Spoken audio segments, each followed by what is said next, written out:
So what kind of hydraulic fluid and oil are these really shipped with from China? Is it mineral oil, soy oil, or something else? Well, if you want to know, follow along and find out. Hey everybody, it's RL from RL House. And after I did my video on Don't Let This Happen to You about the hydraulic pump and failures and what was in there, I caught some grief in the comments. And you know what? It made me think maybe I should investigate this a little more. So what I'm going to tell you is that my results are for this machine and this machine only. Yours may be completely different, and the rumors, they probably have some validity somewhere, but I'm going to give you the results from this. So what we're going to do today is I'm going to tell you what I did, how I went about doing it, what the results are, and then we'll interpret the results a little bit further.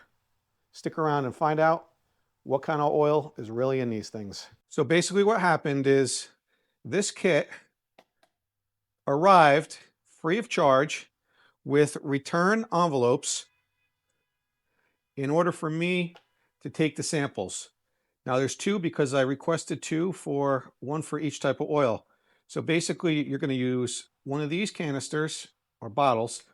It threads right on the bottom of here. You'll extract with a hose, which you'll connect to here. It's a little pump. It goes into here. You'll seal it.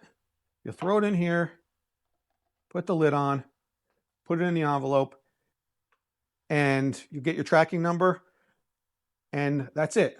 It gets sent right out to Blackstone. You will then, you can track it to when it gets to them. You can make a online account. Plus they will email you the results. And then you can also always gather the results from your account online. All for $40 for each analysis. I thought that was very reasonable. And I was very pleased with the promptness of the response. So the first thing I want to talk about is the client information is the only thing that's been redacted on the report. The next thing you're going to notice is under the unit information, it incorrectly shows that it's a diesel engine.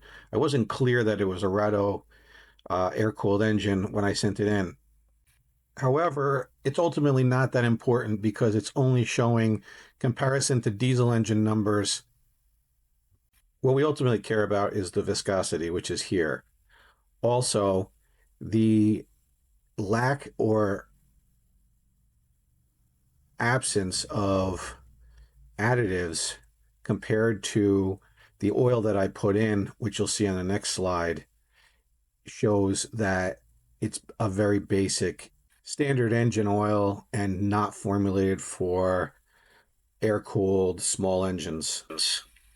Now you're going to see in this slide the lack of phosphorus and zinc in the oil sample versus what's in the Honda. And then in the gray, you'll see what would be standard in a typical engine oil. So with all that said, you could see it's a low quality that came from the factory.